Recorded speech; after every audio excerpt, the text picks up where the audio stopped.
Pada awal COVID-19 mulai mewabah, banyak pertanyaan yang muncul. Mana yang perlu diselamatkan? Apakah ekonomi atau kesehatan?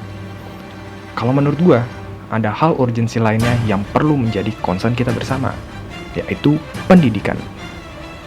Berdasarkan survei Program for International Student Assessment atau dikenal sebagai PISA, Indonesia pada tahun 2018 berada dalam urutan bawah. PISA sendiri merupakan metode penilaian internasional yang menjadi indikator untuk mengukur kompetensi siswa Indonesia di tingkat global. Pandemi COVID-19 membuat mata publik semakin terbuka bahwa pendidikan di Indonesia masih dipandang sebelah mata oleh pemerintah. Kita dapat melihat sendiri bahwa pendidikan di Indonesia di tengah pandemi sangatlah score-oriented, yang mana seharusnya pendidikan menjadi prioritas utama dalam membangun bangsa, bukan hanya ekonomi saja. Kalau pendidikan udah bagus, ekonomi akan terangkat dengan sendirinya. Pendidikan di tengah pandemi dengan sistem PJJ atau pendidikan jarak jauh yang dilakukan secara daring semakin membuka mata publik bahwa pendidikan saat ini sudah terdistorsi dengan persaingan nilai semata. Dengan indikator semakin banyaknya tugas-tugas yang diberikan kepada para siswa untuk mencapai target nilai yang sudah diberikan standar dari pemangku kepentingan.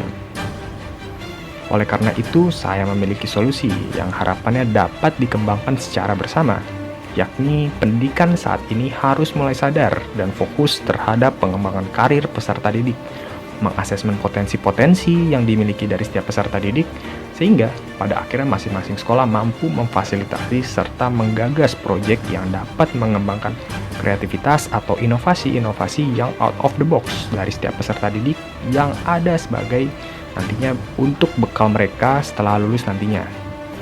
Yang mana potensi tersebut akan dapat diarahkan pada pekerjaan atau profesi yang relevan terhadap passion dari setiap peserta didik.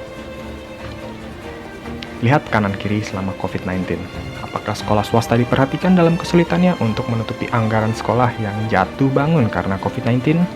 Karena bayaran SPP atau semesteran pun banyak yang mulai nunggak. Oke, anggaplah itu urusan sekolah swastanya masing-masing. Kita balik ke sekolah negeri. PJJ selama hampir setahun ini dampaknya apa? Bakal bertambah tingkat peserta didik yang tinggal kelas karena beberapa indikator. Pertama, nggak bisa beradaptasi dengan sistem PJJ. Kedua, nggak semua anak punya fasilitas yang memadai. Ketiga, yang sosialnya kurang dan dari kalangan menengah ke bawah juga nggak bisa bersosialisasi secara online untuk turut mengikuti dan mengejar pelajaran yang ada. Karena orang tuanya mungkin siang jadi tukang cuci, malam mulung, nggak ada waktu buat ngawasin anaknya sekolah online. Dampaknya apa? Nggak menutup kemungkinan jumlah peserta didik yang putus sekolah akan meningkat. Angka pengangguran pun akan bertambah. Dan impact-nya kemana? Ya ke ekonomi. 20% APBN untuk pendidikan kemana semua bos? DPR kerjanya apa aja? Eksekutif mikirin apa aja sih? Apa yang dipikirin hanya investasi doang?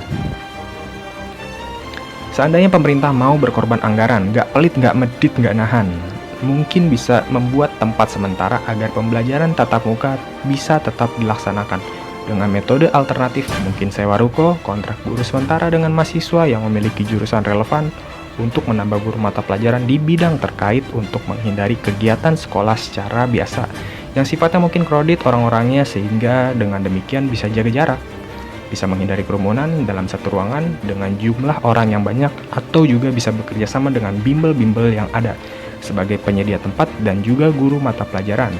Ataupun ide lainnya yang lebih baik, bukan dengan subsidi kuota dan nungguin depend on vaksin, yes.